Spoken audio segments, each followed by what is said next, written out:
Oh lolo, ça pose un classique ou quoi, frérot? Ah, je connais, hein, premier rappeur de Mitri, faut charbonner un peu. Premier rappeur, y en avait pas avant? Non, je crois pas. À la limite, il y avait Rennes, je crois, mais c'est tout.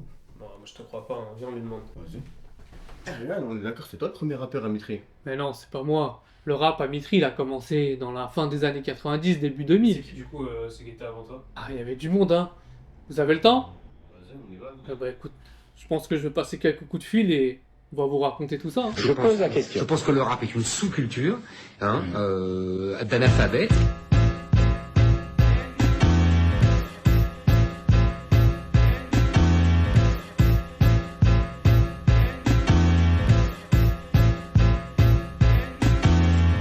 Le rap, le graphe et la danse sont les trois piliers du hip-hop.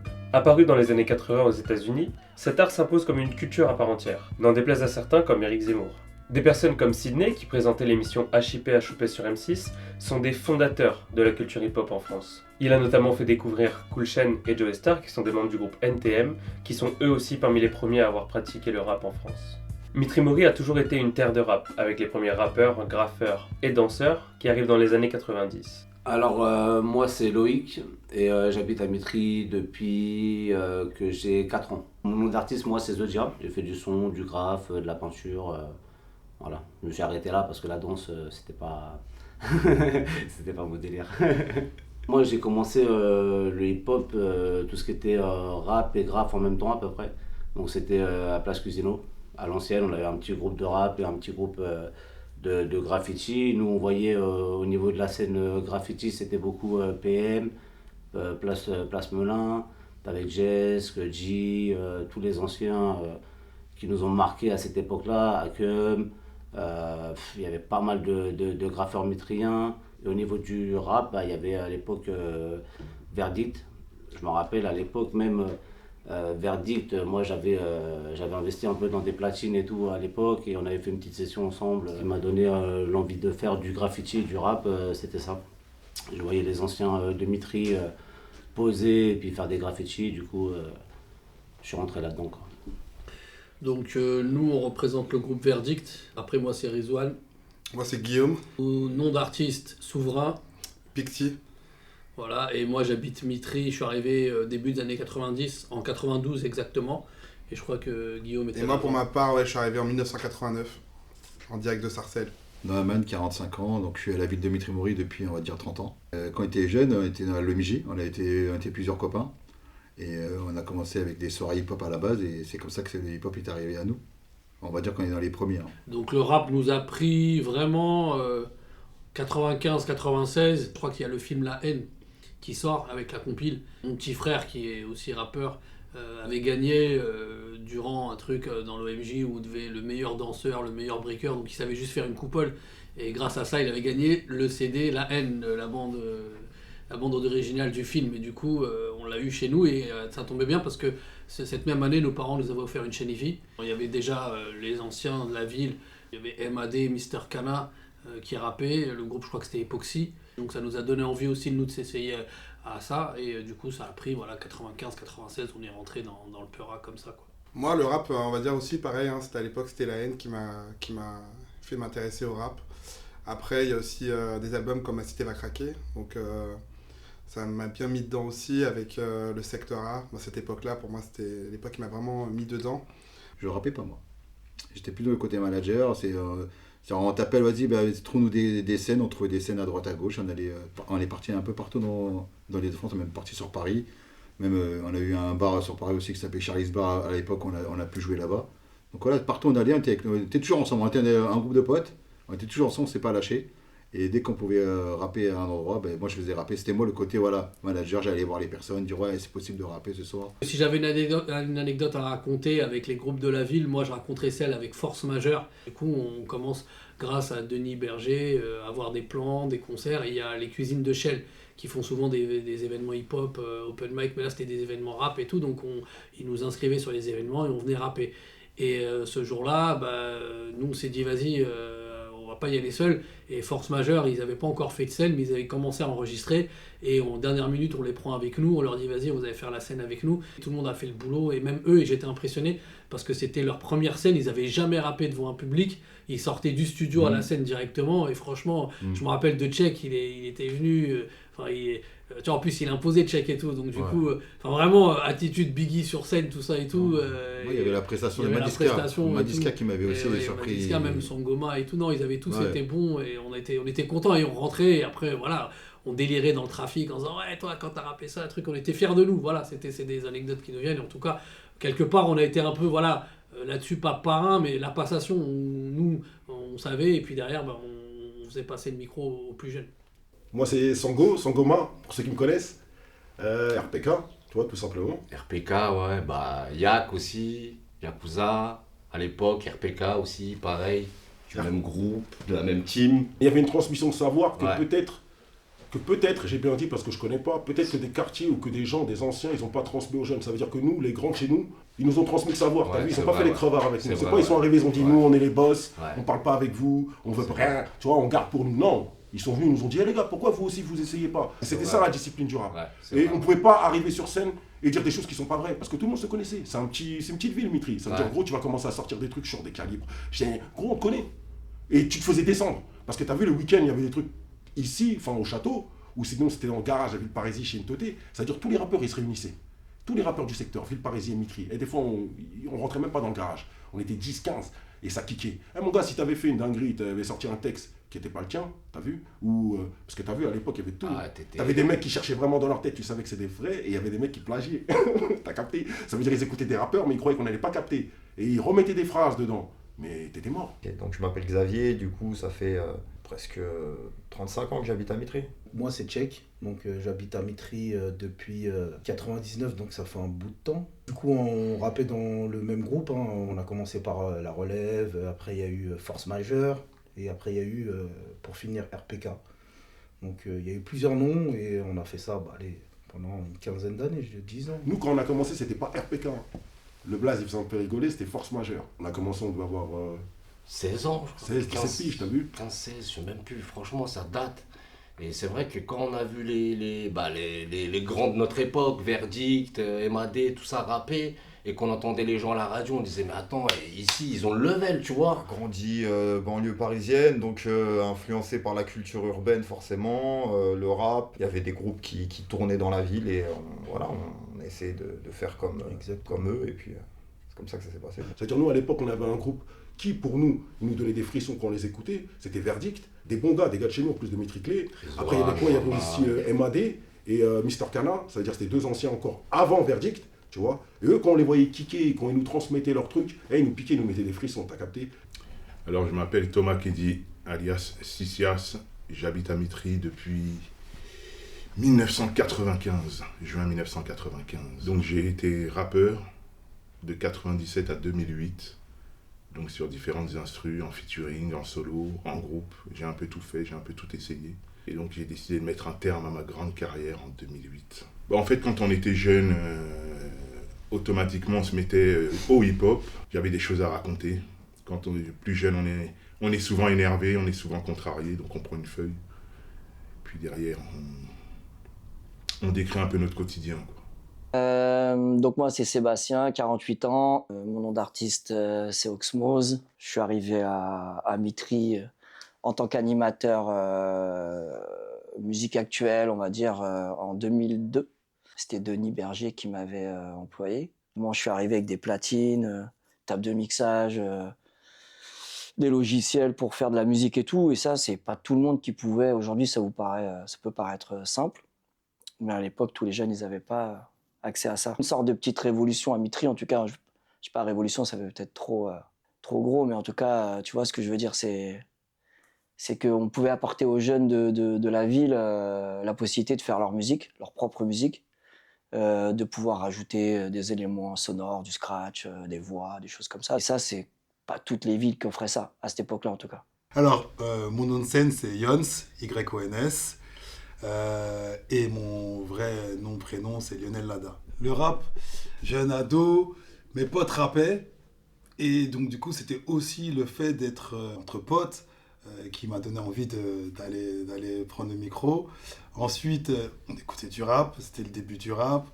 On écoutait beaucoup de rap américain, on écoutait du Tupac, du Busta Rhymes, du Wu-Tang Clan. Donc du coup, tous ces rappeurs, ces groupes de rappeurs, ils nous ont motivés, ils nous ont donné envie. En plus, ils avaient l'air d'être comme nous, donc on s'est dit pourquoi pas nous.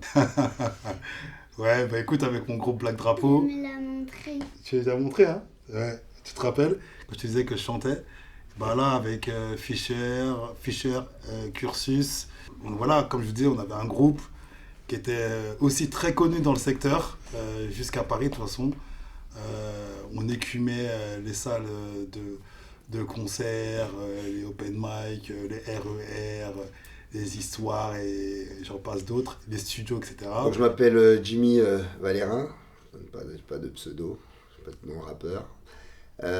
J'habite à Mitry depuis 1989 et j'ai vite travaillé dans les espaces jeunesse, fait les centres aérés, passé le BAFA parce que la ville aidait beaucoup les jeunes à passer leur BAFA. Et ensuite j'ai participé au dispositif Emploi Jeunes. Il y avait les emplois jeunes et avec l'ouverture des maisons de quartier, à la ville il y avait 5 maisons de quartier que vous connaissez. Donc là l'idée était de mettre en place des activités pour la population et puis montrer l'implication de la mairie pour ses habitants. Donc moi à la base j'aimais le sport, donc on a fait des activités sportives et j'aimais beaucoup la musique. J'ai été attiré par la musique rap. Et vraiment du bon son pour moi, forcément. Mes parents en trouvaient un peu moins, même si, parce que peut-être que la musique était un peu forte. On a à un moment mis en place des ateliers d'écriture, voilà, avec peut-être la prétention de dire on va aider les petits jeunes à écrire leurs textes, et puis avec la bonne surprise de savoir qu'ils n'avaient peut-être pas forcément besoin de nous pour écrire, parce qu'il y a des choses intéressantes. Moi, je suis Jean-Pierre Montou, voilà, mitrian.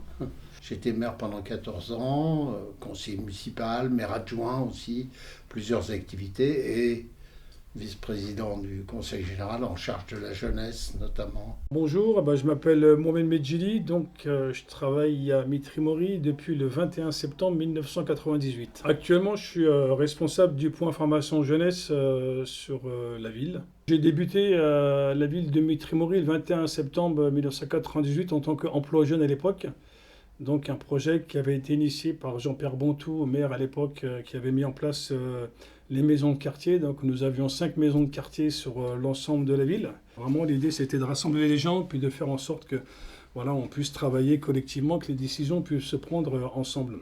Ensuite, suite à cela, j'ai été nommé, on m'a proposé d'être référent du conseil local de la jeunesse. Du coup, l'idée c'était d'organiser un organe de démocratie participative et d'impliquer les jeunes, justement, faire que les jeunes puissent prendre leur place sur la ville, la cité, et puissent participer, puissent décider un petit peu aux grandes décisions de la ville, y compris aussi en les proposant des projets.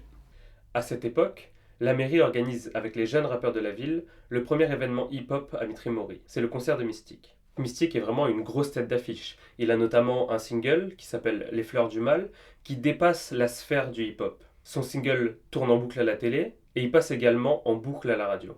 Ah, le concert de Mystique. Tous les groupes y ont participé, toute la scène mitrienne, Verdict, Résistance. Nous, on y était allé avec un groupe 7e des camps qui n'était pas un vrai groupe, un groupe de fortune. On avait interprété un titre. Donc Mystique, c'est un rappeur qui faisait partie du groupe Nissan Abisso, qui est un rappeur solo du 77. C'est le premier rappeur du 77 à avoir explosé. C'est un gars de mots. C'était Parc de la Mairie.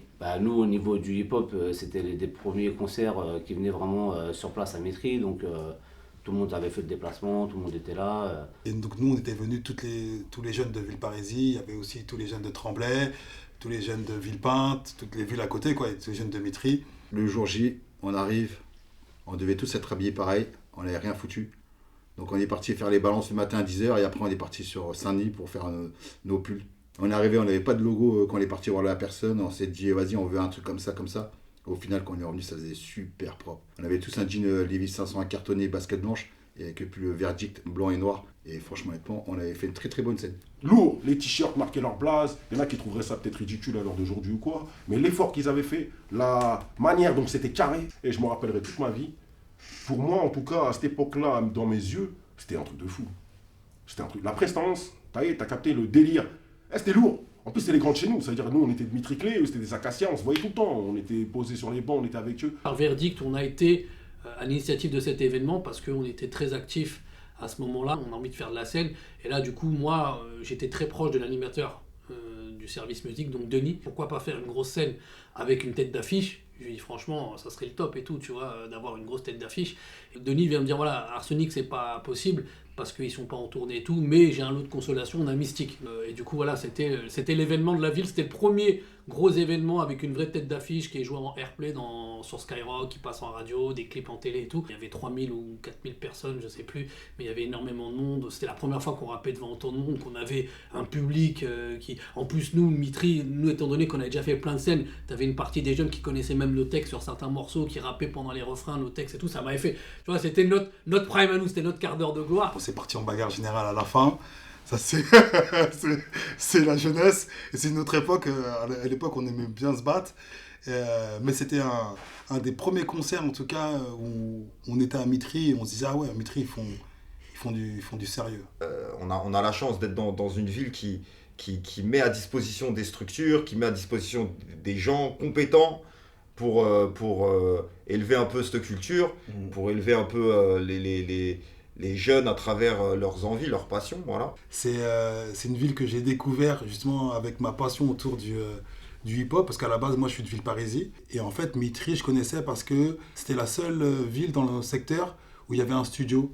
Et donc, comme on rappait, on avait besoin de trouver un endroit pour pouvoir enregistrer.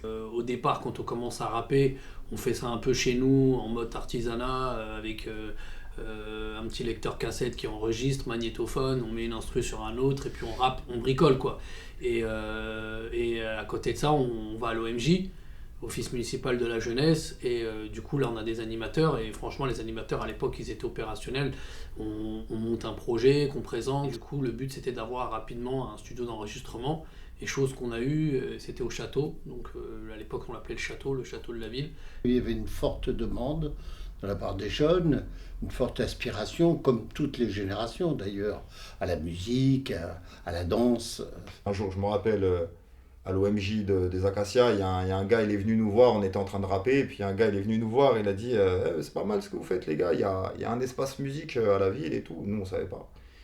Et du coup, il nous a donné rendez-vous au château, là, à Mitribourg, et il s'avère que ça a été l'endroit où on a évolué pendant, entre guillemets, toute notre carrière, si on peut appeler ça une carrière, en tout cas toute notre jeunesse dans la musique. Donc il y avait un studio qui était géré... par la ville, qui s'appelait l'Espace Musique. L'animateur ou le responsable de l'Espace Musique, c'était un blond avec une queue de cheval. Il n'avait pas trop une dégaine de gars dans le hip-hop, mais il était grave ouvert d'esprit. Et donc il enregistrait des rockers, des artistes de variété, et aussi, du coup, il a commencé à lancer les premiers rappeurs du secteur. Denis, d'ailleurs, grosse dédicace à toi. DJ Oxmos, grosse dédicace à toi. Ouais. Denis, je t'aime. Toi, lui, c'est un tueur, tu vois. C'est un mec, il était là, on l'a rendu fou. Mais on l'a rendu vraiment taré. Malgré ça, tu vois, les gens comme ça, ils ont un vrai cœur et ils savent te parler franchement. Le jour où on a sorti notre première maquette, rappelle sur que on avait enregistré, et tu sais qu'est-ce qu'il nous a dit droit dans les yeux? À la fin de notre dernier son, c'est-à-dire on était grave fiers. On s'est dit ouais, c'est bon, c'est lourd. Bon, on a fini et tout, on a sorti notre mini-album, tout ça, on était grave contents. Il nous a dit les gars, honnêtement, ce que vous avez fait, c'est de la merde. Avec un autre, je dirais pas le nom, tranquille, de toute façon, on était 4, il n'y a pas de secret. On avait un problème avec les temps. Nous, on n'est pas passé par le solfège, on n'est pas passé par les cours de musique, donc tout en autodidacte. Donc effectivement, au début, la musique, c'était un peu compliqué. On lui a regardé les cartes, on lui a dit t'es sûr Sined, t'es sûr Denis, t'es sûr de toi? Elle dit c'est de la merde. Et on lui a dit quoi nous? On l'a pas boxé, on l'a pas tapé, on l'a pas insulté, on lui a dit merci frère. Au moins il y en a un qui nous dit la vérité, merci mon. Et de là, à partir de là, on s'est dit c'est quoi qui merde? Et lui, il nous a tout dit. Quand vous parlez, on comprend rien, il y a trop de mots. Et on a essayé de corriger ça. C'était des têtes brûlées un petit peu. Hein. C'était des gens, voilà, au-delà des artistes, aussi des jeunes ados. Et du coup, ils avaient envie de profiter de la vie. Moi, j'étais un peu animateur, donc je devais quand même je devais essayer de faire un truc un peu cadré dans le truc. Donc voilà, comme je disais tout à l'heure, je naviguais un peu entre les deux positions. Ça pardonne pas, ça pardonne plus, les keufs cartonnés tuent. Trop de racistes, trop de skims, trop d'hypothèses sont émises, trop de keufs sont... Alors c'est vrai que La France en couleur, ça a été le premier projet que l'on a fait. Et il tourne toujours, hein. Alors, je ne sais pas si je suis à l'initiative, mais en tout cas, je sais que j'ai participé à ce projet. Là, il s'agissait de parler du racisme, il s'agissait de sensibiliser les jeunes sur la thématique. Beaucoup de jeunes ont répondu présent. Vous avez qu'à regarder la vidéo, il y a des jeunes, il y a une jeune fille, il y a des jeunes hommes, il y a tout le monde. On est tous derrière. Le premier projet. Mais avant ça, on a connu tous les artistes. Et c'était une pépite, c'était des pépites. On arrivait, tout le monde avait envie de rapper, tout le monde avait envie de faire de la musique, que ce soit pour produire, que ce soit pour... Parce que c'est pareil, il y en a qui ça leur a donné aussi envie de produire. La ville de Mitry-Moret nous a aidé dans pas mal de projets. Moi, j'ai monté un festival aussi qui s'appelle Festival Graffiti Renaissance. Et ça, et après, sur tous nos projets au niveau son et au niveau graffiti, peinture, la mairie, elle a toujours été à nos côtés soit pour financer, soit pour nous donner des locaux, soit pour nous aider à monter des associations. Voilà, ils ont toujours été à nos côtés depuis le début, quoi. Je pense surtout que les jeunes qui ont porté cette musique et cette façon de s'exprimer l'ont fait avec des contenus très intéressants. Moi, je me rappelle des textes très très forts, notamment sur des questions de la paix, sur des questions de l'égalité. C'était vraiment très fort et ils étaient vraiment porteurs des valeurs de Mitry-Mory. Voilà, c'est ce qui a fait que progressivement, le monde adulte a écouté un peu mieux, un peu plus les textes, même si la musique, c'était pas tout à fait l'horizon pour des générations précédentes qui étaient plutôt accordéon, bal-musette. On a une mairie qui était quand même beaucoup pour les jeunes, qui a fait beaucoup de choses. Sans la mairie, je pense que j'aurais pas rappé autant de temps. Ils nous ont donné des locaux pour pouvoir faire des enregistrements, ils ont fait des projets où il y avait des CD. On pouvait enregistrer, on pouvait écrire aussi, il y avait des ateliers parfois. Et ils nous ont donné aussi l'occasion de faire de la scène. La scène, on ne connaissait pas du tout, donc les premières scènes, elles ont été à Mitry. Et ça veut dire que nous, qui venons des autres villes aux alentours, limite, on voulait habiter à Mitry, on voulait devenir mitrien. Et puis, moi, ce que j'ai trouvé super intéressant, c'est que ils étaient ouverts d'esprit. Là où, à l'époque, le rap, il était un peu décrié parce que nationalement, il y avait des groupes comme MTM qui avaient une mauvaise réputation. Les gens ils se posaient des questions, c'était quoi le rap, et même nos parents. Et donc, à Mitry, par contre, ils étaient ouverts sur les nouvelles cultures. Et donc, c'est pour ça aussi qu'on venait ici à Mitry. La collaboration entre la mairie et les jeunes artistes hip-hop de la ville a également mené à un deuxième événement, un battle de rap organisé à la salle Jean Villard. Guillaume, il était vraiment dans l'organisation en plus du battle, donc on va laisser Guillaume d'abord parler, je compléterai. Le battle, comment l'idée est née, en fait, c'est que c'était à l'époque d'Emule. Donc pour les plus anciens, j'avais téléchargé tous les battles de Cynic à l'époque. On voulait faire la même chose, mais dans notre ville, en fait, à nous. Le plus compliqué, c'était d'avoir la salle Jean Villard, parce qu'à l'époque, la salle Jean Villard, c'était comme un peu la Talente maintenant. C'est-à-dire que d'avoir la salle c'était compliqué à l'avoir. Jean-Pierre Boutou qui avait validé le projet, on avait organisé donc ce premier battle de rap à la salle Jean Villard. Bon, c'était des fois un peu chaud. On avait des visiteurs d'autres villes qui venaient. C'était un peu compliqué, mais on était très heureux parce que ça se passait bien et les jeunes mitriens faisaient en sorte que ça se passe bien, toujours chez nous. On sortait du film 8 Mile de Eminem. On s'est dit, vas-y, on va se faire un truc clash et tout. Et après, pour le monter, ça a pris des mois et des mois. Une fois qu'on est monté, on a eu des sponsors. C'était ça qui était intéressant.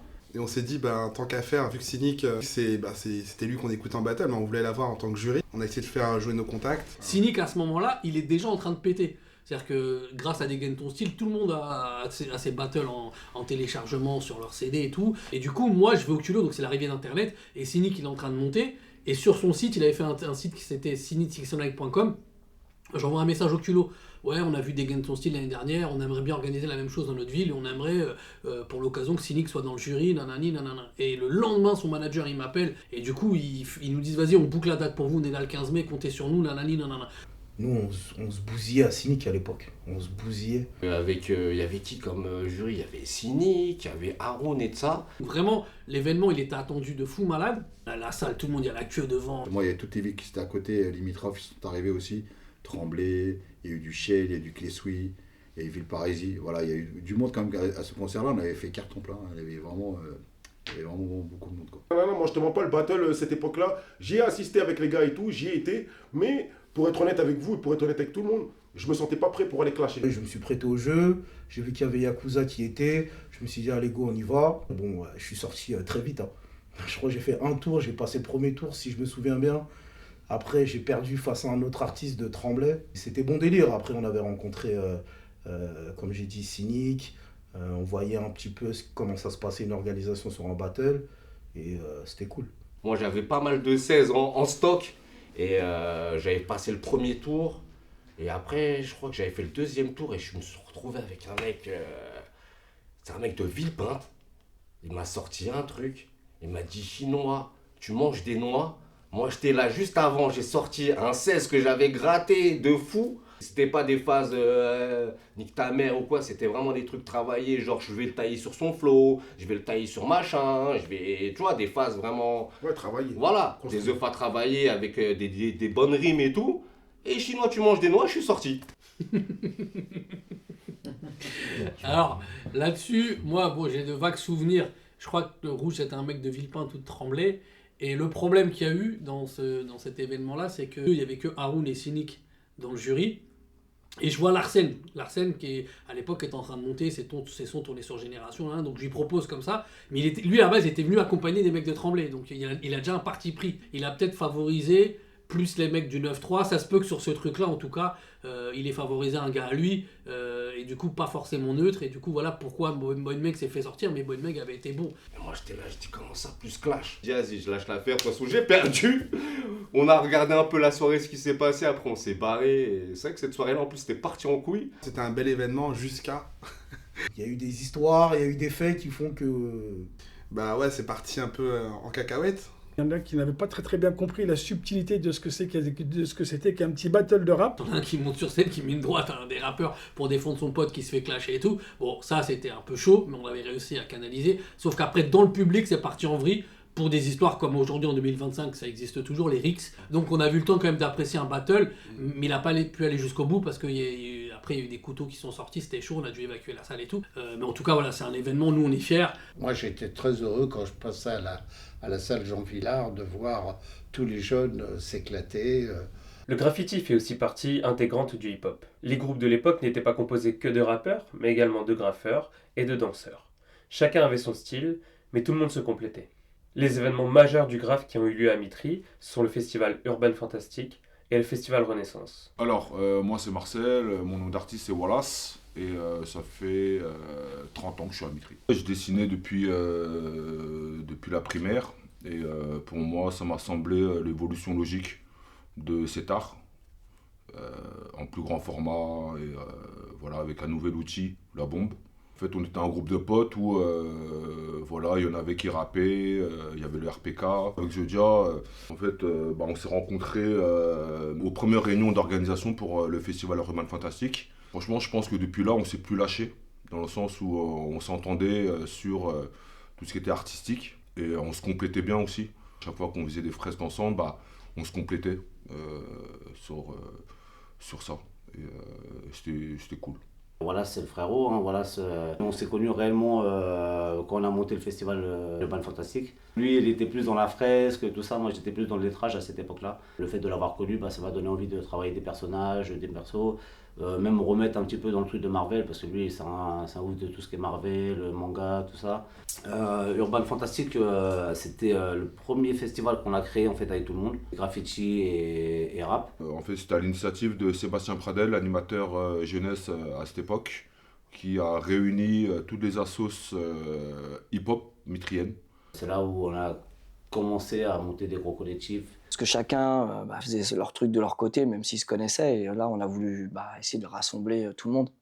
Il y avait Bombe de Son, il y avait Unisson, il y avait Marvelous Design, mon assos, il y avait Ouverture sur le Monde, Breakenstein, pas mal d'assos qui réunissaient un peu le rap, le graphe et la danse.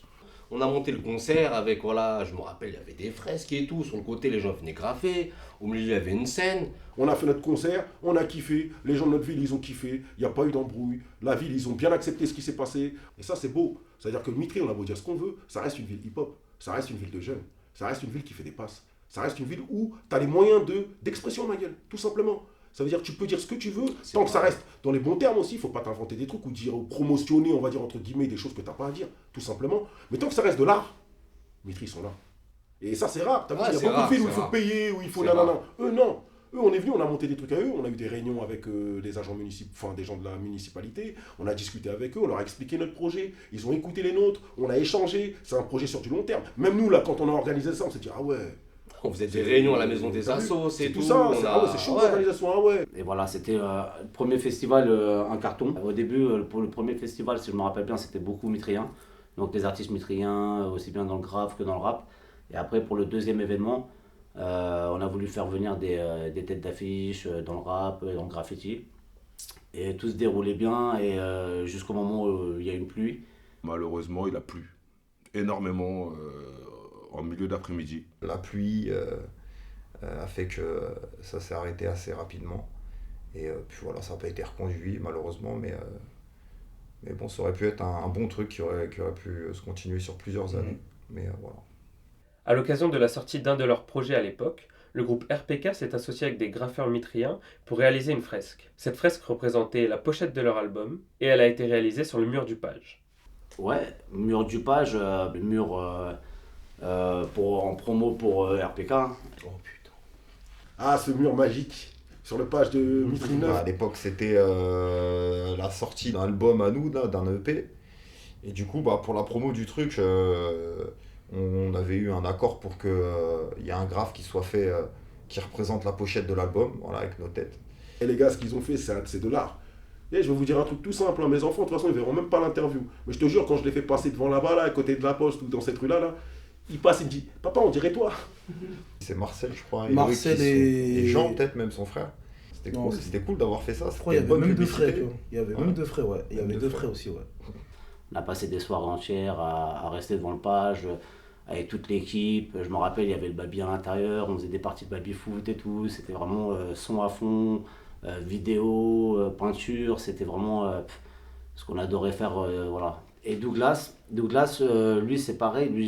Douglas, j'ai connu un petit peu plus tard. Moi, il m'a choqué, Douglas, parce qu'il était vraiment... Douglas, c'est vraiment nickel, quoi. C'est vraiment, il faisait les traits, il repassait 10 fois sur son trait pour avoir un trait nickel, super propre, super droit. Franchement, c'était vraiment du graphe. Moi, à l'époque, on était encore un peu brouillon, tout ça. Et puis quand je le voyais peindre Tikal, c'était la génération d'en dessous et tout. Je me disais, ouais, il y a du potentiel, tout ça. Et maintenant, Tikal, il est parti sur un autre délire qui fonctionne... Qui fonctionne de dingue. Alors aujourd'hui, je suis sur un autre support. Je suis passé sur support graphique, donc je dessine sur ordinateur avec une tablette graphique. Et du coup, maintenant, je suis plutôt sur la création de cartes à collectionner, style Pokémon. Donc je crée mes propres collections de cartes et ça commence à plaire à du monde. Bonjour, je m'appelle Douglas, ça fait 33 ans que j'habite à Mitry et mon nom d'artiste c'est Tikal. Qu'est-ce qui m'a amené au hip-hop? La musique déjà, écouter du rap. Et après ce qui m'a amené dans le graffiti, moi à la base je dessinais. Après l'environnement dans lequel j'ai évolué, des artistes qui m'ont un petit peu amené vers le graffiti. Il y a Wallace, il y a The Dia. Donc j'ai beaucoup vu leurs fresques sur les murs de Mitry quand j'étais petit, donc je pense qu'ils m'ont pas mal influencé. J'avais juste été spectateur de l'événement qui avait été organisé par Loïc, par The Dia. C'était l'événement où ils avaient repeint tous les HLM avant qu'ils soient détruits. Moi j'ai monté un festival aussi qui s'appelle Festival Graffiti Renaissance. À l'époque, quand en fait ils ont démonté, il y avait un projet de démolition du quartier. Donc moi avec des gars du graffiti tout ça, j'ai monté le festival. Et on a fait une fresque en fait avec plus d'une quarantaine d'artistes sur la façade directement des HLM du bourg avant la démolition. Et en fait ça s'appelait Festival Graffiti Renaissance. Parce qu'en fait, c'était une renaissance pour le quartier, ils allaient refaire des nouvelles habitations dessus. Donc on a profité de ce moment-là pour faire une grande fresque. Il y a un moment dont je me souviens, c'est quand on a, à quelques mois avant de détruire les anciens HLM Corbrion, qui ont une histoire tout à fait particulière dans cette ville, parce qu'il y a beaucoup de familles qui s'y sont installées et qui sont restées. D'ailleurs, on avait monté avec, alors je ne sais plus si ça s'appelait Bombe de Son à l'époque ou une autre association, mais le festival Renaissance de Graphe, et où on avait graffé sur les bâtiments qui allaient être démolis, et singulièrement, il y avait une grosse tête de tigre, je crois, ou de lion. Et vraiment, c'était un moment très sympa, même si c'était de l'art éphémère. Mais ça reste comme une image d'un bout de vie où on disait les familles, les anciens et les jeunes ont vécu ici et vont laisser une trace dans cette histoire du bourg. Ça, c'était un moment très sympa. Bonjour à vous deux, je suis Charlotte Blandiot-Farid, je suis maire de la commune de Mitry-Mory depuis 10 ans maintenant. Quand on est maire d'une commune et puis qu'on croit fort au service public et puis qu'on a la compétence déjà de s'occuper de l'enfance, c'est-à-dire des écoles maternelles et des écoles primaires, on commence à développer tout un projet pédagogique autour de l'enfance. Et puis très vite, il se poursuit par la jeunesse, avec l'entrée au collège, au lycée, puis par d'autres voies que les jeunes veulent explorer. Donc, de fait, dans les communes, on développe souvent des politiques jeunesse qui permettent d'explorer ces champs et de donner les moyens aux jeunes qui ont ou pas dans leur cercle familial les possibilités d'avoir accès au sport, à la culture, à la découverte, de pouvoir l'avoir parce que c'est un service public qui répond à tout le monde.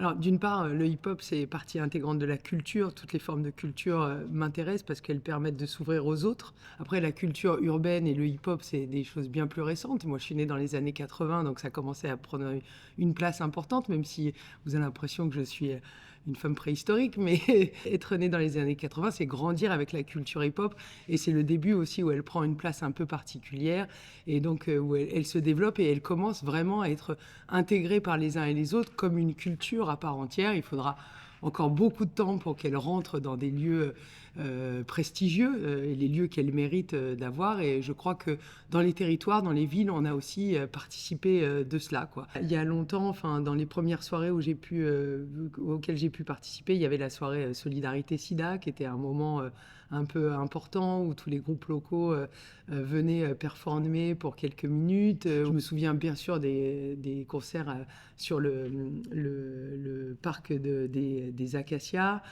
quelques-uns un peu plus avec des artistes un peu plus confirmés à la Talente, et puis les premières fêtes de la ville dans le parc de la mairie où on avait eu une rencontre entre l'harmonie et des rappeurs locaux qui était un moment aussi pour dire aucune culture ne néglige l'autre et des fois elles essayent même de s'apprivoiser.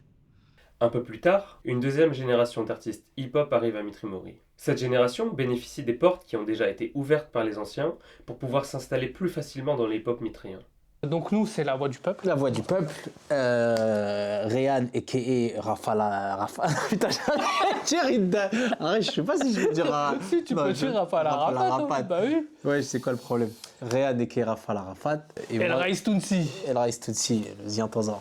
Ex-tiers-monde. Ex-tiers-monde. De base, on s'appelait tiers-monde parce qu'on était 3 et on était chacun issus... originaire de pays du tiers-monde, donc c'était Algérie, Tunisie et Pakistan. Alors l'histoire pour le groupe, en fait elle est simple, hein. Je rappais moi de mon côté, lui rappait de son côté, et on se retrouve un moment au lycée. En fait lui il faisait des clashs déjà. Oui. Grand clasheur. Ouais, grand clasheur avec les Yacine et compagnie. Et du coup moi j'étais en 3e parce que j'avais redoublé. Ah oui, t'étais pas encore arrivé. Voilà, et j'entendais déjà que lui il clashait et qu'il était très fort. Donc il arrive prêt. Ah, t'étais prêt. Hein. Lui au début il nous fait le mec scolaire, non cette année j'arrête de clasher, je veux pas clasher, etc. Ah ouais, j'ai fait ça. Ouais, t'as fait ça. Ah ouais, j'ai eu peur. Jusqu'à ce qu'un jour je suis allé à la sortie de l'école, enfin du lycée, au moment où il sortait de classe, et je l'ai provoqué en fait devant tout le monde. Je lui ai dit ah, vas-y, faisons un clash. Là il était obligé d'accepter du coup. C'était obligé, l'honneur. Et du coup on a fait ce clash. Mais tu m'as tué. Parce que tu avais tout préparé, hein. T'es un enfoiré. Il a préparé les dossiers, il avait tout l'historique, voilà, tout, hein, les prénoms et tout, t'avais tout mis, hein, les filles et tout. Il avait bien répondu aussi, et au final, je crois que personne n'a déterminé un gagnant. Mais non, mais justement, on s'est mis ensemble avec ça. Voilà. Il y avait le Mehdi, le fou, là, qui nous kiffait, et qu'on était ensemble, donc du coup, ça a fait un groupe. Mais suite à ce clash, on s'est dit, vas-y, tu sais quoi, l'union fait la force, on va faire un truc. Et après, il n'y a plus de clash à Balzac du tout. Non, pas du tout. Et la voix du peuple est née, on a été assisté par les grands frères de Réan, Norman et Rizwan. Mais je sais pas si tu te souviens, on n'avait pas été pris au sérieux tout de suite par mes grands frères. Non, mais on faisait notre petit bonhomme de chemin, on essayait de rapper. Et je sais pas si tu te souviens, c'est quand on a enregistré un son pour Sortie de la cave 3, il me semble. Oui. Et pourquoi on avait déjà fait 1 et 2, non? Ouais, on avait déjà fait 1 et 2, mais apparemment on n'avait pas le level. On était nuls, ok. Donc sur le 3, c'est là où on se retrouve tous les deux, en plus parce que Mehdi vient plus. Et c'est quand on fait écouter ce morceau-là, là, Tiers-Monde, ok, d'accord. Ce truc-là, on le fait écouter à mon frère Rizwan, et à partir de ce moment-là, il nous dit, ok les gars, il y a quelque chose, on se lance sur le projet. Je voulais parler d'Abdallah parce que Abdallah, je l'ai rencontré lors d'un séjour. J'étais animateur de centre de loisirs et on partait justement en centre de vacances. Ce gamin, il était vraiment respectueux, il dansait bien, il créait des textes. Et au retour de mes vacances, j'en parle à Ryan. J'ai dit, Ryan, il y a un petit là, et voilà, j'aime bien. En plus, il a mis un t-shirt Verdux lors d'une initiative de la ville. J'ai dit, j'aimerais bien que vous faites un truc ensemble. Et après, Ryan m'a dit, bon, on verra. Et après, à partir de ce moment-là, un jour, Ryan, il vient me voir. Il me dit, ouais. Le gars, tu me parles, là, je suis en clash avec lui, là, j'ai clashé au lycée, j'ai clashé. Je dis, ah ouais, comment ça t'as clashé? Il me dit, ouais, on a fait des clashs et tout. J'ai écrit un texte, il a écrit un texte, et après, voilà, et c'est moi qui ai gagné. Je dis, ah ouais, c'est toi qui as gagné. Bon, après, j'ai revu Abdallah, il m'a dit, non, c'est moi qui ai gagné. Mais c'est à ce moment-là où ils se sont vraiment rencontrés la voix du peuple. Après, de fil en aiguille, on va dire, dans les années 2005-2006, il y a eu donc du coup mon groupe La Voix du Peuple qui est né, HTB également, il y avait P2F, il y avait 2-3 groupes, alors je sais plus tous les noms en tête, mais il y avait 2-3 groupes qui se sont créés à cette époque-là aussi. Du coup, les animateurs de l'espace musique ont également changé, les époques ont évolué, Denis Berger étant responsable, il était un peu plus en retrait, il y avait Lionel qui était là, Lyons, qui avait lui déjà une carrière de rappeur, mais qui en faisait participer du coup, qui en faisait plutôt profiter les rappeurs comme nous. Il y a eu Sébastien Oxmos qui était lui beatmaker, qui s'est mis aussi dans la vidéo. Donc il y avait beaucoup d'animateurs, il y avait aussi Tai. Moi c'est Jimmy, mon nom d'artiste c'est TLD. Et pour ceux qui se rappellent, pour les anciens, à l'époque où je bossais à Mitri Mori, mon nom de rappeur c'était Tai. Ça c'est pour tous les anciens. Et si mes souvenirs sont bons, j'ai bossé à peu près 2 ou 3 ans à la ville de Mitri. Ouais, quand je bossais à la ville de Mitri, j'étais animateur à l'espace musique. Donc c'était un lieu où... pour tous les Mitriens, vous connaissez, hein. C'est un lieu qui était dédié à la musique pour les jeunes. Donc j'étais animateur, je m'occupais du pôle hip-hop, rap. Et à l'époque, on faisait des sessions d'enregistrement, on créait des prods, on faisait des ateliers écriture avec les jeunes de la ville pour leur permettre de découvrir le monde du rap et de se perfectionner pour ceux qui connaissaient déjà, tu vois. Et moi, mon rapport avec le hip-hop, il a commencé très jeune, hein. J'ai commencé à écouter du hip-hop, je devais avoir 10, 11 ans. Et puis moi, j'ai grandi à Sevran, dans mon quartier, on écoutait tous du rap, donc j'ai grandi dans la culture, j'ai grandi dans le truc, je faisais du graphe, je me suis essayé à la danse. Une fois que j'ai commencé le rap, j'ai compris que c'était ça que j'aimais et que c'était ma voix, tu vois. Donc ouais, le hip-hop, c'est vraiment une histoire d'amour qui date depuis très très très longtemps. À l'époque, on était chaud, on était jeunes, on était bouillants. Et du coup, les souvenirs qui me marquent le plus, c'est les concerts qu'on faisait, les compiles sortis de la cave, où on faisait venir tous les petits, tous les jeunes qui venaient à l'espace musique. On créait nous-mêmes nos prods, on écrivait les textes, on enregistrait tout seul, on faisait un mix tout seul. Et ouais, franchement, à l'époque, on était vraiment bouillant. Il y avait une grosse effervescence autour de ça, tu vois. Et du coup, ça a généré plein de souvenirs, plein de contacts avec les mecs du quartier. À la sortie de la cave, c'était DJ Oxmos qui était aux manettes. Il nous mettait à disposition des installations à la mairie où on pouvait enregistrer donc des morceaux sortis de la cave parce que le studio était dans une cave. Ouais, c'est ça, au sous-sol de... C'était ça l'idée. Et du coup, c'était une concurrence saine. Moi, je pense qu'il y avait rien de malsain. Tous les gars, ils voulaient faire mieux que les autres et puis finalement, ça donnait des super projets. Oui, alors l'espace musique, il a connu plusieurs vies en fonction des générations. Il a commencé sous la mission locale avec les CD sortis de la cave, qui était aussi un moyen, parce qu'à l'époque, on avait des CD, on écoutait la musique sur des CD. Et donc, mais ça reste une histoire et un patrimoine pour la ville.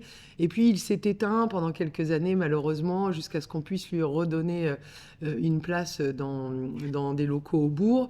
Et puis, comme je vous l'ai dit tout à l'heure, il y a la musique, mais pas que la musique. Et donc, l'idée d'aller au-delà de l'espace musique, c'est dire, dans l'espace culture jeune, on peut toucher à la musique, certes, mais aussi à autre chose, à la vidéo, à l'écriture, comme l'année dernière est sortie une comédie musicale sur les relations entre la jeunesse et la police. Voilà, on réduit pas le champ culturel des jeunes au rap, parce que ce serait faux en plus, parce que on voit bien que, y compris dans le rap, il y a des imprégnations culturelles d'autres musiques, qu'elles soient des musiques populaires, des musiques du monde ou de la musique classique même. Et voilà, donc ça ouvre le champ des possibles et ça permet de travailler différemment avec les jeunes et puis après de les laisser aller à ce qu'ils veulent. Moi, là-bas, je suis pas de Mitry, tu vois, je suis de Sevran et de Villepinte. Et ben, Mitry, c'est devenu ma ville. À cette époque-là, franchement, tellement j'ai eu des bons souvenirs. Je m'entendais avec tout le monde, toutes les équipes, tous les quartiers. C'est vraiment devenu comme ma deuxième ville, tu vois. Et du coup, j'en garde que des bons souvenirs. Gros big up à tout Mitry, gros big up à tous les mecs que je connais, tous ceux qui me verront, tous ceux qui me verront pas, mais qui savent. On est ensemble, ça bouge pas. On a enregistré presque tout le premier album à l'Espace Musique, mais comme on faisait venir des rappeurs un peu des têtes d'affiche, on voulait être un peu au calme et on s'était arrangé avec Ty. Oui. Avec Jimmy. Oui. Du coup, il nous ouvrait l'Espace Musique un peu plus tard. Mais faut pas le dire ça. T'es fou. Il y a prescription maintenant. Non, mais parce que oui, il fallait un peu d'intimité. On pouvait pas être dans un endroit où tout le monde pouvait aller et venir.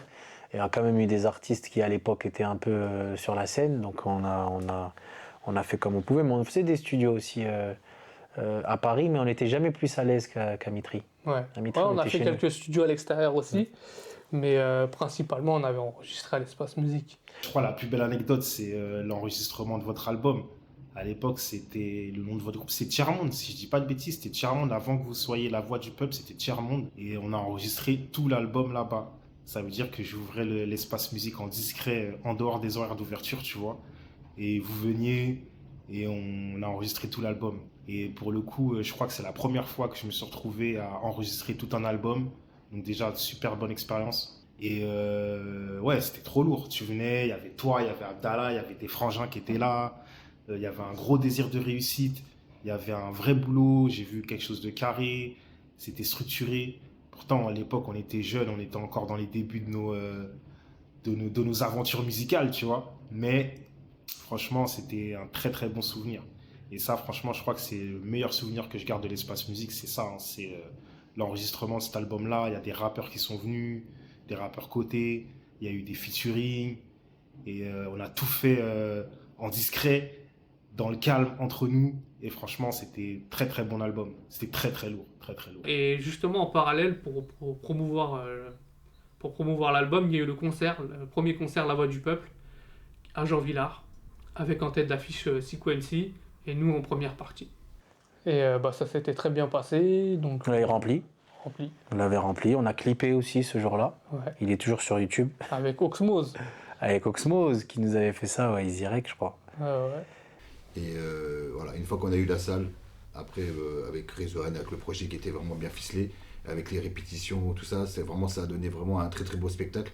Et en plus de ça, donc le plateau d'artistes en tête d'affiche, c'était des artistes du moment. Il y avait Kenza Farah, il y avait Stultan qui était vraiment à ce moment-là en feu. Mais donc voilà, mais là je parle du deuxième concert. Le premier, il y avait Siku MC en tête d'affiche qui était signé dans le label de Rof Foulek. Donc pareil, c'était deux beaux événements. Ensuite, malheureusement, je me suis retrouvé solo. Donc Abdallah avait arrêté de rapper et quand je me suis retrouvé solo, en fait, j'ai voulu combler le manque, on va dire, d'Abdallah sur scène avant tout, avec Boubacar. Et du coup, c'est Boubacar qui m'accompagnait sur scène à partir du moment où je me suis lancé en solo. Sur scène, j'étais jamais solo, j'étais toujours accompagné par Boubacar. Et du coup, on a pas mal d'anecdotes parce qu'on a eu pas mal de projets en commun. Moi, je suis quelqu'un sur scène qui souvent fait des trous de mémoire. Et en gros, c'est comme si Boubacar, c'était mon filet. Hein. Moi, c'est comme si j'étais un funambule et je savais que sur scène, si je tombais, il y avait Boubacar qui me rattrapait. Quoi. C'était logique, hein, que ce soit sur scène ou même en radio. Hein. Ouais, c'était... alors, je te cache pas que je savais à quel moment tu allais faire un bide. Non, en fait, comme d'habitude de répéter ensemble, je savais que tu avais des parties que tu maîtrisais moins que d'autres. Donc après, à partir de là, c'était simple pour moi de te rattraper là-dessus. Quoi. Mais... Je me souviens qu'une fois, je dois faire un discours pour un meeting de Charlotte. Et je crois que je préviens, même pas Boubacar, je vais le chercher chez lui. Et je crois que c'est sur la route que je préviens qu'on doit faire ça. Et, parce qu'en fait, j'avais écrit le texte et j'avais pas le temps de lui dire. Et je crois qu'on l'a répété sur le trajet du bourg à Jean Villard. Et finalement, on l'avait bien fait. Hein. Je sais pas si tu... Bien sûr, je me souviens. J'étais tellement bien chez moi. En plus, t'as une mytho. Parce qu'après, à la base, tu m'as appelé pour un truc, mais tu me dis pas c'est pourquoi. Parce que tu savais que voilà, si tu me dis c'est sur scène, y a moyen, je gratte du temps. Toi, attends, je réfléchis, non, je suis pas chaud. Et tu me dis pas c'est pourquoi. Tu vois, même ça, vas-y. Donc, moi, je sors, je te follow, je connais. Et dans la voiture, tu me dis, ouais, on va faire ci, ça, sur scène, tac, tac, tac, tac. Bah, c'est trop tard, hein, je suis embarqué. Tu vois ce que je veux dire. Donc, après, on monte sur scène, et puis ça s'est bien passé finalement. Très, très bien passé même. Quand on a passé beaucoup de bons moments et ça nous a toujours fait plaisir d'être sollicités par la municipalité pour assurer tous les événements hip-hop de la ville depuis cette époque-là. Notamment des projets scéniques que nous a confié Charlotte d'ailleurs. On la remercie encore de nous avoir fait confiance d'ailleurs. Il y a eu tous les concerts de la fête de la ville. Enfin, la veille de la fête de la ville, souvent il y avait les concerts. Et depuis que Charlotte est élue, on a toujours eu un représentant entre guillemets hip-hop, enfin moins issu de la culture urbaine, qui venait faire les concerts à Mitry. Donc je crois que ça a commencé avec Youssoufa. On a eu la lourde tâche d'organiser ces concerts, enfin de la première partie de ces concerts-là. Et du coup, avec Boubacar, on faisait le choix des artistes mitryens qui devaient y passer. Et vu qu'on avait toujours une oreille attentive sur tous les artistes mitryens qui se produisaient à l'époque, on a notamment découvert Pins et Jimé. La première fois qu'on les a fait poser, je m'en souviens, il y avait un gros engouement autour d'eux. Il y avait beaucoup de jeunes de la ville qui les suivaient, notamment des jeunes de Cusino. Ils étaient tous arrivés avec les t-shirts Pins et Jimé. Une grosse équipe, ouais. Et à un moment donné, je sais plus qui a décidé, je sais pas si c'est Pins ou Jimé qui a décidé de faire monter des jeunes de Cusino sur scène. Et en fait, je crois qu'ils avaient prévu d'en faire monter 2 ou 3. Ouais. Et finalement, je crois qu'ils se sont retrouvés à 20 sur scène. Et là, il y a Florian qui m'a regardé, qui m'a fait genre, vas-y, ça y est, stop, coupe et tout. Mais finalement, c'était bonne ambiance, ça s'est bien terminé. Et je crois que c'est ce qui a fait qu'il y a des gens de l'équipe à Youssoufa qui ont repéré Pins et Jimé ce jour-là. Et que je crois que ça a amené à des collaborations après ça à la radio Génération notamment. Alors à cette époque-là, il y avait aussi d'autres artistes. Il y avait notamment Priscilla, Priska Eden. Oui. Ça, Boubacar, il peut t'en parler aussi de Priska Eden. Oui, une grande artiste du bourg. Très belle voix, rien à dire, qui était souvent sur les événements de la ville. Et appréciée du public aussi. Et à chaque fois qu'elle montait sur scène, ça faisait mouche. Tout le temps. C'était une valeur sûre, on va dire, dans la représentation de la ville. Au niveau scénique, au niveau chant, artistiquement parlant, c'était quelqu'un de très compétent. Moi, ce que j'ai apprécié chez elle, c'est qu'elle prenait jamais à la légère les scènes, peu importe les scènes qu'elle faisait. Elle venait, tu te souviens, toujours habillée, tenue de soirée. Elle avait son public qui venait aussi la voir. Hein, très impliquée. Et puis, je pense que ça l'a aidé aussi dans sa carrière. Parce que, personnellement parlant, pour elle, elle a pu évoluer énormément. Quand tu regardes sur ses réseaux, je crois qu'elle a sorti un projet, je crois. Ouais, je crois. Au fil du temps. Et puis, je crois que ça a bien fonctionné pour une première. Donc, oui, c'était bénéfique pour la ville, pour nous et pour elle aussi. Tout le monde était gagnant là-dedans. Alors, je me présente, je m'appelle Priska Eden. Je suis artiste, compositrice et interprète depuis plus d'une vingtaine d'années. J'ai habité à la ville de Mitry-Mory pendant plus de 25 ans, il me semble. C'est ma ville de cœur, j'aime trop. Je suis vraiment fan de cette ville et voilà, c'est une ville qui m'a ouvert beaucoup de portes dans le domaine musical. Ce qui m'a amenée au hip-hop, c'est vraiment en fait la liberté de pouvoir écrire, de pouvoir dire ce qu'on ressent, partager des émotions avec le public et l'inspiration afro-américaine, américaine, etc. Et c'est ça qui m'a vraiment intéressée en fait. Mon papa m'a inscrit au conservatoire de la ville de Mitry-Mory, donc l'ancien conservatoire. J'étais intéressée, mais pas vraiment. Et au fil du temps, j'ai fait du solfège pendant 6 ans. J'ai fait de la guitare classique pendant 6 ans, de la guitare basse pendant 3-4 ans. J'ai même fait de la danse classique, du hip-hop, etc., etc. Et en fait, au fil du temps, quand j'ai grandi, vers l'adolescence, je me suis rendu compte que c'était vraiment une chance d'avoir un conservatoire dans sa ville et des parents qui t'accompagne à chacun de tes cours de musique. J'ai été contactée par l'espace jeunesse, Réan, Boubacar à l'époque. Et je me suis dit, Priska, faut pas que tu sois timide quand tu viens. Donc j'avais préparé mes sœurs, ma mère, mon père. J'ai dit, bon, bah là, j'ai ma première date. Je crois que j'avais 18-19 ans.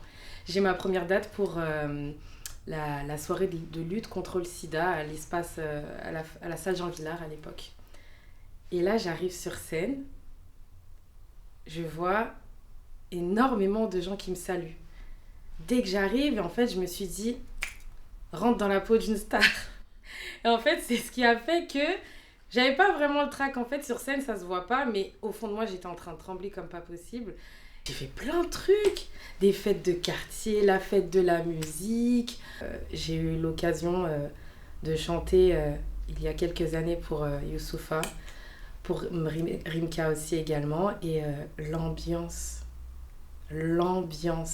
c'est-à-dire qu'à Mitry, je ne me rendais pas compte, entre guillemets, du potentiel succès que j'avais. Donc voilà, non, c'est tellement d'émotions, tellement de stress. J'aime trop, vraiment. Écoute, moi, je m'appelle Eren. Ça doit faire... depuis que je suis né, je suis ici, en fait. J'ai envie de te dire. Je suis venu ici à 5 ans, 6 ans. Nous deux, on a un groupe qui s'appelle RJZ. Moi, mon prénom, c'est Aboulaye. Mon nom d'artiste, c'est Sbulking. Et ça fait 35 ans que j'habite ici. La musique, j'en ai toujours fait. Et j'ai commencé très très jeune, la musique. C'est toujours un hobby, ça commence par un hobby. Après, vouloir réussir et tout ça, bah, ça rentre dans la case, tout le monde veut réussir quoi qu'il arrive. J'ai été aussi dans la vidéo, c'est-à-dire que j'ai fait des vidéos, j'ai fait des clips. J'ai fait des clips, j'ai fait des montages de clips. Pour LIM, j'ai fait pour Brulu Gangs The Flux, ceux qui connaissent. J'ai aussi, par rapport à mon expérience, j'ai fait Incroyable Talent, mais en Turquie. Ouais. Moi, ça fait depuis 2018, j'ai commencé avec RJ. C'est lui qui m'a, on va dire, un peu, pas inspiré, mais bon, bah voilà, on a commencé le groupe RJZ sur un coup de tête. C'était sur un coup de tête. Ouais, c'était sur un coup de tête. Un coup de tête. RJ, on était dans la voiture, il écrivait comme d'habitude. Sbulking, il posait dans son coin et il rigolait de la musique, tu vois. Mais en rigolant de la musique, il faisait des trucs sérieux que moi je voyais qu'il faisait des trucs sérieux. Et moi je prenais ça à la rigolade. Et lui il prenait ça à la rigolade. Donc un jour on s'est posé dans une voiture et allez vas-y, rigole, pareil. Ça a rigolé mais en fait quand ça a rigolé j'ai dit mais Sbulking t'as quelque chose toi aussi. Tu vois, la ville nous a suivis aussi. C'est que la ville elle nous a suivis, c'est qu'elle a été derrière nous parce qu'on était très très productifs. Donc la ville nous a suivis. Qui a fait en sorte que, tu as vu aujourd'hui, grâce à la ville, nous on a fait des showcases comme Lina Mayem, comme Linda, tu vois, il y avait Benab, tu vois, il y a des artistes assez connus. Alors depuis que je suis du coup responsable de l'espace Culture Jeune, j'ai eu aussi en charge d'organiser les concerts qui sont passés à la Talente. Donc depuis Linda et Benab, le premier concert que j'ai dû organiser. Alors la mairie souvent ils me demandent voilà ce que les jeunes écoutent, ils me donnent un budget et en fonction du budget et de ce que les jeunes écoutent, j'essaie de trouver le bon compromis. Donc la première année ça a été Linda, la chanteuse, et le rappeur Benab. Donc c'était aussi un super moment et notamment il y a eu en première partie le groupe RJZ qui à ce moment-là était très très très actif au niveau de la ville, ils étaient très productifs. Et bah, j'ai une anecdote à ce sujet-là, c'est que le jour du concert, il y a RJZ qui viennent me voir et qui me disent voilà, on a une super idée pour un petit peu le show, on veut qu'il y ait un de nos amis qui fasse une demande en mariage. Ouais, c'était incroyable. C'est incroyable cette anecdote. Incroyable, ouais, c'est vrai. Le mec il va demander sa femme en mariage. Ouais, écoute, parce que carrément. Moi je fais un concert, par exemple avec Lina Mayem ou avec Linda. Ouais. Je dis regarde, c'est pas beaucoup de fois que tu vois on me propose ces choses-là. Tu vois, donc elle est dans le public. C'est vrai, elle était dans le public. Elle était dans le public, gros. Je pensais pas qu'ils allaient aller au bout vraiment, parce que je me suis dit une véritable demande en mariage, ça demande de la préparation. Mais finalement, au moment où ils montent sur scène, ils ont un ami à eux qui arrive avec un méga bouquet de fleurs et qui fait sa demande en mariage, et donc ils font monter la fille, etc. Non, mais c'est un malade. Mais non, mais est-ce que c'est vrai? C'est un sketch. C'est un sketch, les mecs. Alors jusqu'à aujourd'hui, je sais même pas si c'est une véritable demande en mariage ou si ça a été monté pour le concert. C'était vraiment vrai, c'était vraiment une demande de mariage, tu vois. Et au jour d'aujourd'hui, ces personnes-là, bah, ils ont un gosse, ils habitent juste derrière, ils sont heureux et tu vois. Aujourd'hui, il y a toujours une très forte activité hip-hop à Mitry. L'espace musique est aujourd'hui devenu l'espace culture jeune, car le rap s'est beaucoup développé. Il est maintenant très lié à la vidéo, à l'interview, au clip, à la fiction. C'est donc pour ça que l'espace musique a changé de statut. Une nouvelle génération d'artistes a émergé, comme Shirley, le groupe LBF ou bien Guillaume. Alors aujourd'hui, on a élargi un petit peu les compétences de l'espace musique parce que, comme je l'ai dit, c'est devenu l'espace culture jeune. On s'est adapté un petit peu au mode de consommation même de la musique. Les jeunes aujourd'hui, ils n'ont plus tellement envie de se produire sur scène pour faire des concerts. Donc il a fallu trouver un billet plus original. Donc on a trouvé la comédie musicale. Mais au-delà de ça, on a également monté une web TV. On a monté pas mal de projets autour de l'espace culture jeune. Aujourd'hui, on accompagne les jeunes dans leur développement au niveau de la vidéo, leur développement au niveau de la musique, leur développement même au niveau des projets culturels tels qu'ils soient. On a même un jeune actuellement qui est en train de s'entraîner pour faire du stand-up. Et j'incite fortement tous les jeunes qui ont un petit penchant pour la culture, et peu importe que ce soit urbain ou non, ça peut être le rock, etc., à venir au 83 rue Paul-Vaillant Couturier. Ouais, je fais ma pub comme un influenceur. Alors, moi c'est Diego. Et j'habite à Mitry depuis 2007. Du coup, moi c'est Guillaume. Ça fait un grand plaisir de venir ici. Donc moi du coup j'ai 21 ans. J'étais à Villeparisis avant, mais j'ai déménagé. Et puis mon nom de scène c'est Yogs. Restez branchés. Je suis dans le monde de la musique, comme disent les jeunes. Je teste et tout, des choses et tout. Voilà, puis j'espère un jour en faire mon métier. Mon lien avec le hip-hop du coup c'est que du coup moi je suis rappeur. C'est ma passion. Enfin, je suis plus passionné par la musique en général, mais voilà, si je devais me focaliser sur un métier, ce serait vraiment le métier de rappeur.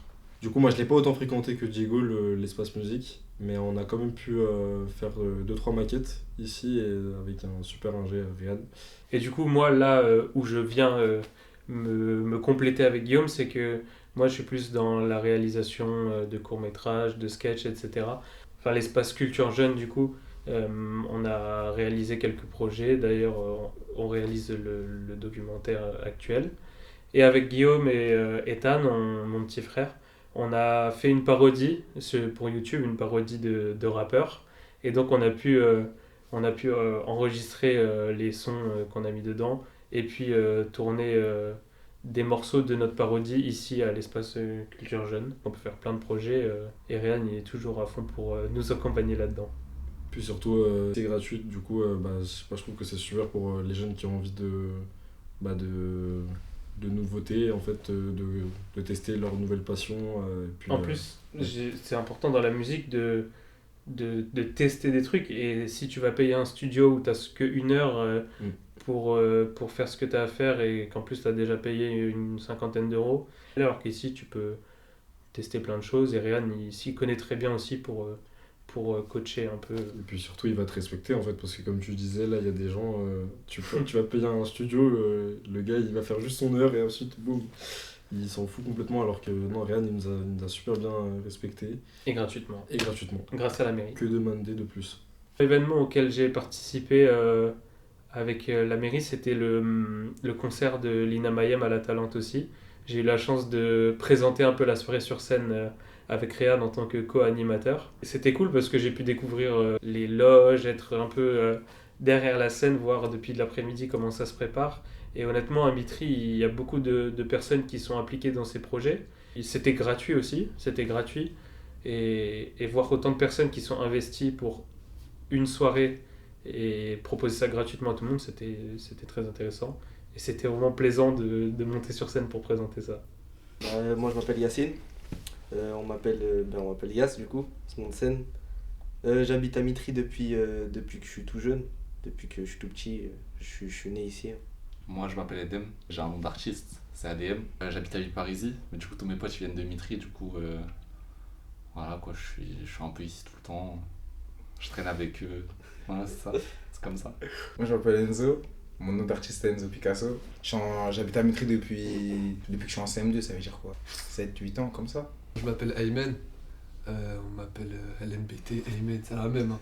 Moi je suis depuis Mitry depuis 2013-2014, ça doit faire 11 ans je crois. Du coup nous on est dans le hip-hop, on est dans tout ce qui est rap, tout ça. Du coup comment ça a commencé? On était 3 de base, il y avait Yacine, moi et une autre personne, un 5e membre, qui s'appelle Marc Capi. On était posé sur un banc, on a commencé à mettre une instru, à rapper, à se clasher, écrire des textes en 10 minutes. Enfin, on commençait à un peu montrer au lycée, enfin on a montré un son au lycée.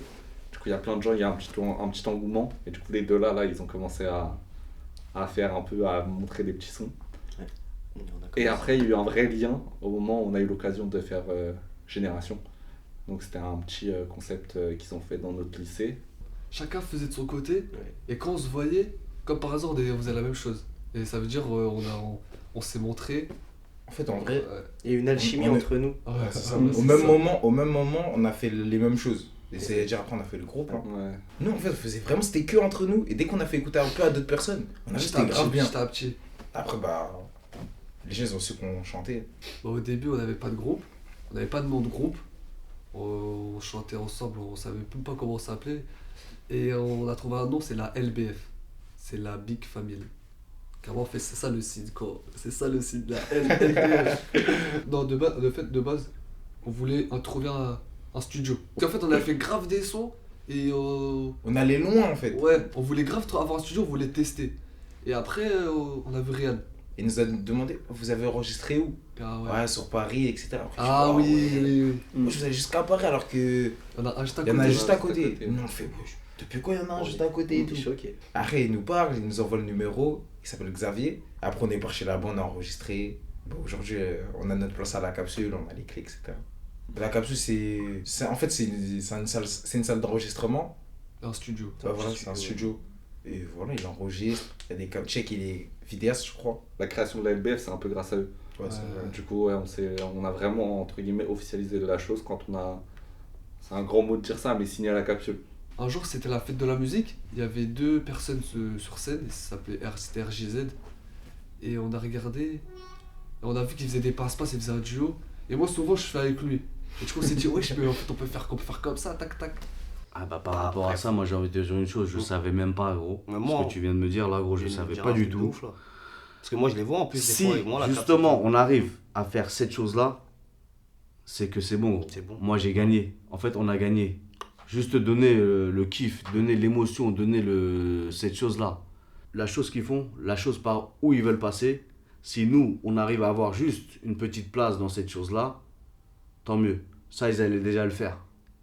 Avant ou après nous, ils allaient le faire. Mais si le déclencheur, ça a été nous, on a gagné. Encore, je peux rien dire de plus.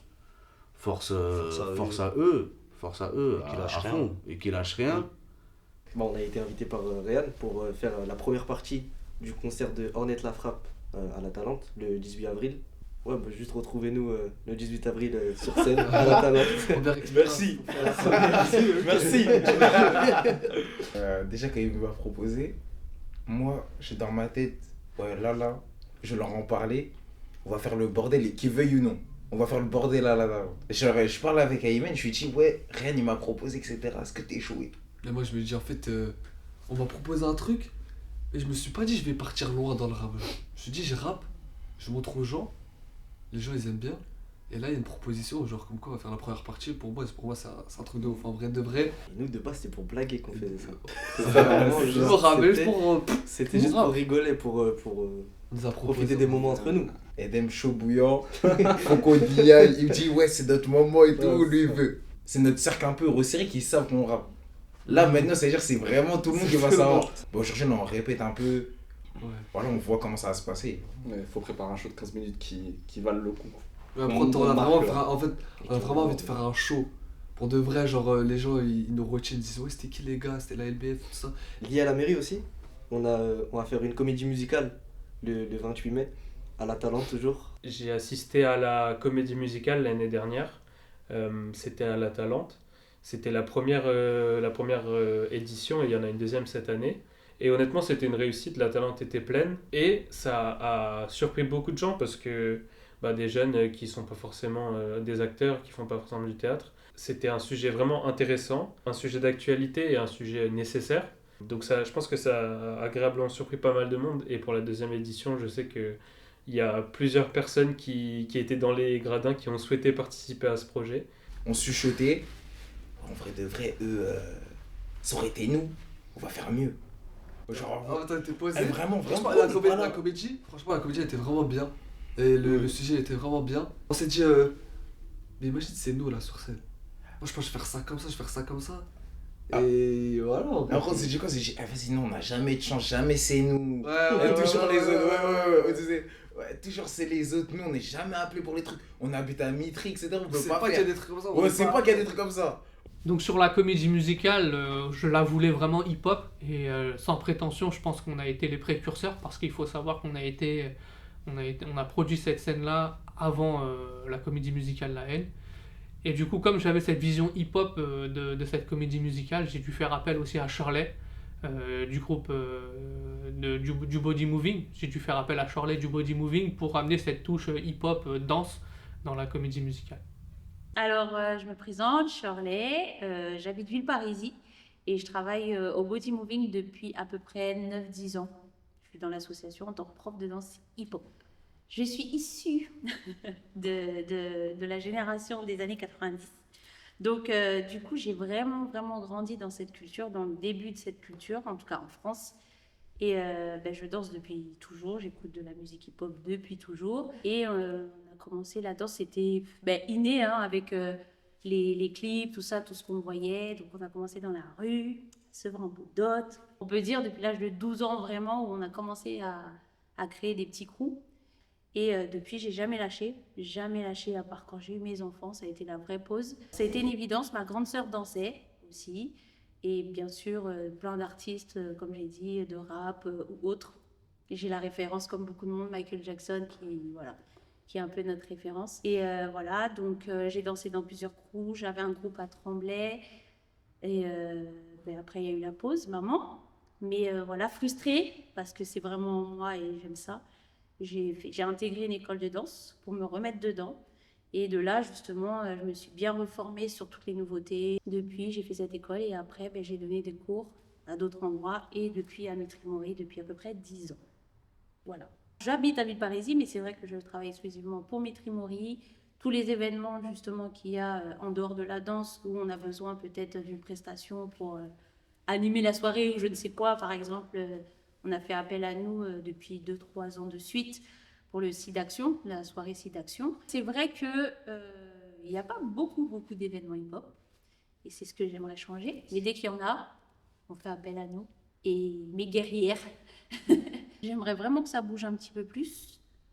Pour le hip-hop, bien sûr, la danse essentiellement, et puis voilà, tout ce qui est autour de la culture hip-hop. On a fait un battle où j'ai travaillé avec Ryan et Kader. On s'est dit, cette année, on essaye ça, pour faire un nouveau concept par rapport à l'année dernière, on avait fait une prestation. C'était très bien, en plus c'était pour des jeunes, donc ça s'est très bien passé, petit concours de danse et battle. Et du coup, on se lance dans ça. Donc voilà, mercredi 16, 19h jusqu'à 23h pour le battle Double Impact. Top rappeur mitrien, franchement, je veux pas dire, mais moi, toujours, je pense toujours aux gars avec qui j'étais toujours en compétition. Les gars de mon équipe, hein, pour moi, voilà. Hein. Sango, Boula, Ketché, mon équipe, les anciens qui nous ont donné envie. Moi, ouais, j'ai après... 3 rappeurs dans ma tête, t'as vu? Ça veut dire que, ouais, compétition 7, moi, pour moi, le meilleur kicker de tous. Et j'étais que en compète avec lui, en vrai, dans ma tête, c'était Calibre. Moi, pour moi, il n'y avait que lui, c'était Boula, pour moi, c'était un tueur. La manière dont il plaçait ses rimes, la manière dont il te faisait ressentir un morceau. Et lui, il me disait l'inverse, tu vois, il venait me voir, il me disait, mais Sango, t'es trop chaud. Top artiste mitrien, bah écoute, moi, déjà, c'est RPK. Moi, tout ce qui est Peura et tout, voilà, RPK, c'est la famille. Après, deuxième artiste, Wallace. Wallace, au niveau des peintures, tout ça, à l'heure d'aujourd'hui, voilà, sur Mitry, il n'y a pas beaucoup de mecs qui peuvent dire qu'il fait comme Wallace. Moi, je dirais Verdict. C'est pas parce que c'est mes grands frères, mais forcément. Un peu. Heureusement d'ailleurs. Mais c'est les miens aussi. Première mention, Oui. BRA, très fort, Mercenaires, très fort. Oui. Il y avait qui même Résistance aussi, avec Fahim, à l'ancienne c'était pas mal. Ah oui, Sicias, je suis un fou, Sicias, le petit frère de Jean Léon. Et franchement très fort. Après Sangoma, hein, RPK. Tout le RPK. Moi j'ai une petite mention pour Sangoma, effectivement, où c'était celui qui m'avait amené à l'oreille, la rythmique rapide, la rime efficace et en même temps qui te fait réfléchir. Et Kimoz aussi. Et Kimoz. Zodia. Deuxième, RPK. Et le troisième, je dirais BRA. Déjà, il y a moi-même le 6, grand artiste. Il y a Verdict, il y avait des groupes de Villeparisis. Il y a eu RPK, il y a eu Première Mention, La Résistance. Ouais, c'est les noms qui me viennent. Ah, je vais mettre Verdict en premier. Hein. Franchement, Verdict en premier, RPK, Sisias, hein. Toujours. Le 6. Du coup, moi, je vais pas faire forcément de classement. Bon, déjà, je parlerai d'Epoxy, donc MAD et Julien Marion, parce que vraiment, pour moi, il me faisait penser à NTM. Je suis obligé de parler du 6. Le 6, très technique, Mercenaires Première Mention, très très fort. Il y avait BRA aussi dans ce groupe-là. Et après, je parlerai d'RPK. RPK, globalement, ils sont tous forts, hein, parce qu'on nous les a vus commencer, où c'était un peu brouillon et tout, puis après, on les a vus évoluer. Ils ont été très très bons. Et après, il y en a eu d'autres, hein. Je pourrais parler. Il y a eu Montireuf, il y a eu Abdallah et tout, il y a eu plein de mecs. Moi, ce que je vais faire une réponse que, en fait, voilà, il n'y a pas plus un rappeur que d'autres. C'est tous les gros rappeurs qui étaient là, ils avaient tous quelque chose. Donc, c'était quelque chose de très bien. Et donc, du coup, vous avez chacun des valeurs. Et voilà, tous les rappeurs de l'époque, même de ce matin, ils sont d'arriver, hein, ils sont quand même pas mal.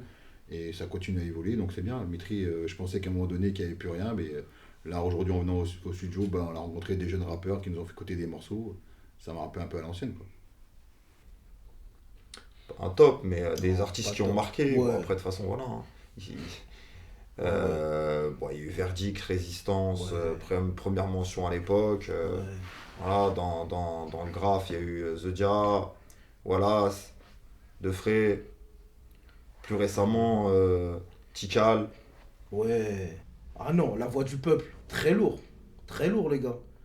Moi, La Voix du Peuple, je te jure, j'ai trop aimé rien de ce que t'as. Je te jure, il y a des sons et tout ça. En vrai, non, en vrai, c'est pas mal. Parce qu'en fait, du coup, j'avais déjà vu la vidéo, mais je savais pas c'était réel. Ouais. Quand j'étais petit. Et après, je vois les t-shirts bleus, tout ça. Je suis ouais, c'est lui, en fait, c'est lui. C'était lui. Ouais, c'était lui. Parce que moi, je voyais quand j'étais petit. Il y avait aussi Pince Jimé. Moi, je savais pas c'était qui. C'est le nom, il est vraiment. Le nom, Répété, ouais, c'est ça. Charlie et son équipe. Charlie, son équipe. En fait, on a des potes à nous, et ils font partie de leur équipe. Et Manel, du coup, grosse passe à Manel. On a regardé le spectacle. Grosse sauce à Chloé. Alors pour moi, le top artiste mitrien, je vais dire... Les top artistes mitriens, je vais dire Pince Jimé. Voilà, Pince Jimé si vous passez par là, les gars. À l'époque, les gars, il y a 7 ans, Yellow, j'étais là. Voilà. Moi, évidemment, je vais mettre La Voix du Peuple, Réhan. Et après, dans le graphe, moi, à l'école, il y avait Marcel qui était animateur. On avait fait une fresque sur la cour de récréation. Donc Marcel, très talentueux, il m'avait fait un dessin de Zlatan incroyable, Zlatan Ibrahimovic. Et puis après, j'aime beaucoup Body Moving aussi, l'association de danse. Un top. Déjà, RPK déjà. RPK, La Voix du Peuple aussi. Le plus important, c'est de monter sur le ring, les amis. Tu vois. Donc par La rapport à sortie tout de ça, vrai j'encourage tout le monde. Ouais. Non, après, tout le monde en vrai. Ouais, voilà. Rien à dire. On va pas faire de classement en top ou quoi. Non, tout le monde, c'est la ville. L'esprit hip-hop, c'est quand même beaucoup de respect. Ça montre aussi de la solidarité. Parce que là, je ne l'ai pas dit, mais on a fait des projets où on a fait poser énormément de personnes. On a fait des morceaux, que ce soit pour la Palestine ou d'autres morceaux qu'il y a eu ici à Mitri-Mory. Donc c'est ce qui dégage pour moi, la solidarité. Après, il y a aussi un peu l'ego trip, c'est-à-dire que la personne aime bien faire voir aussi qui aime bien faire voir c'est qui est le numéro 1. Milieu graphe, c'est vraiment pisse. C'était à l'époque des rave parties, des trucs, des festivals. Et le côté rap, c'était vraiment côté, voilà, quand on était côté rap, fallait pas lâcher, on était là. C'était plus dans la compétition, plus dans le conflictuel, tout ça. Donc il y avait pas mal de... C'est pas la même mentalité en fait hip-hop. Moi j'ai connu hip-hop graffiti, hip-hop rap. Même si le rap c'est peace, c'est solidaire et tout de ouf. Beaucoup de valeurs. Le rap à l'époque, déjà on l'écoutait matin, midi, soir. Hein. C'est les messages, effectivement. C'est les messages...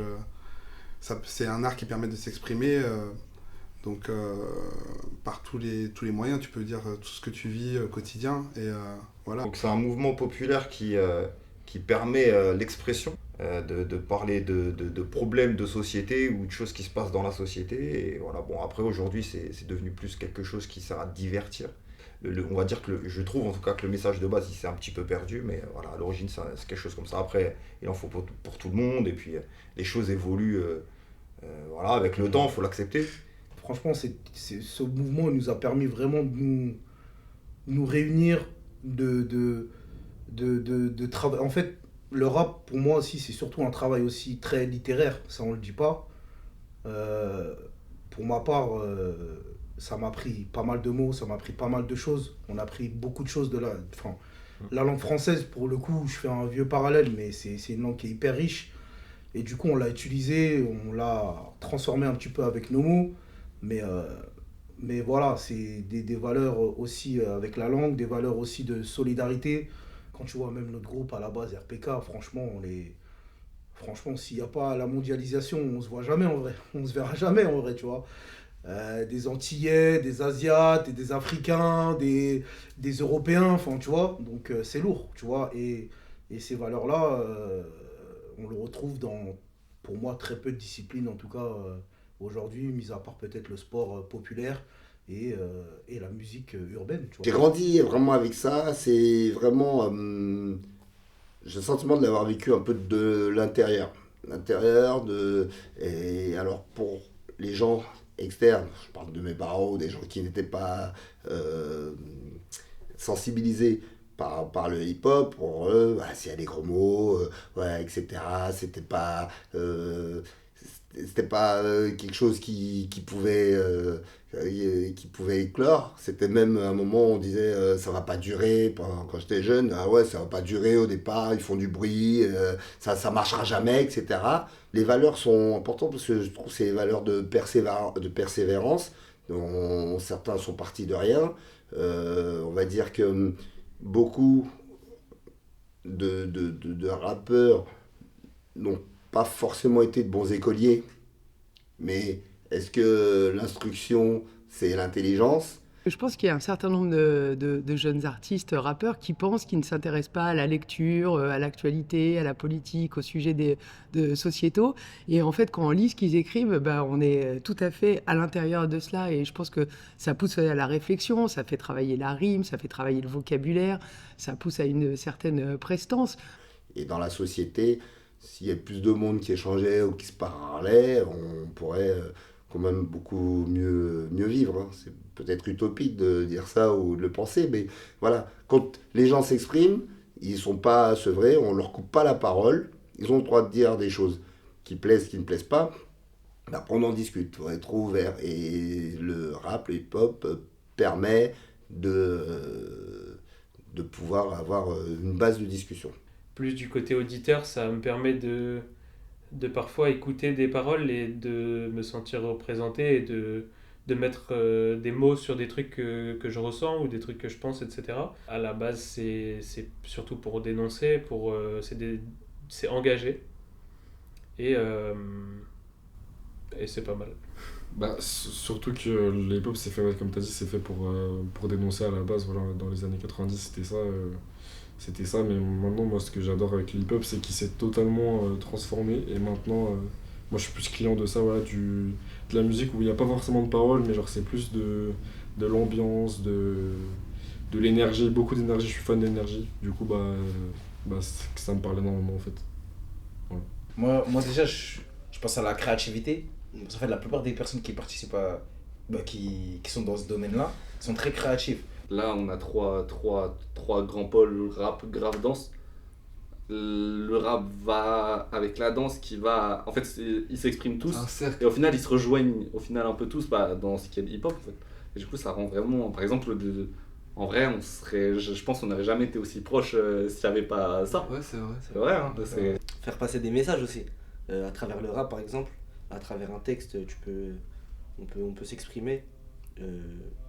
Comme on dit, en fait, il y a des gens, être engagé. Il y a des gens, ils arrivent plus à se présenter à travers du coup, là, le rap, le graphe et la danse. Franchement, en fait, dans vrai, chaque mouvement, chaque texte et chaque illustration, il y a une signification. En fait, c'est super dur à répondre parce que c'est vraiment quelque chose que je vis depuis toujours. Et avec les mots, c'est compliqué d'expliquer, mais pour moi, le hip-hop, je suis pas née dedans, mais presque, en tout cas, j'ai grandi dedans. Et pour moi, voilà, je dors hip-hop, je mange hip-hop, je vis hip-hop. Et je pense que pour longtemps, je serai hip-hop. Bon, il y a d'autres danses à côté, hein, mais ce que représente le hip-hop, c'est une culture très diversifiée, déjà, parce qu'il y a plusieurs styles de danse, qui unit énormément aussi, et qui évolue vraiment bien. En plus, je pense que maintenant, voilà, avant, on était un peu mal vu, parce que forcément, ça vient du rap. Avant, voilà, le hip-hop, non, cette danse-là, non. Mais aujourd'hui, on appelle beaucoup de danseurs hip-hop pour tout, pub, film, je sais pas, défilé ou quoi que ce soit. Dès qu'ils ont un événement, on a beaucoup de danseurs hip-hop qui sont bookés.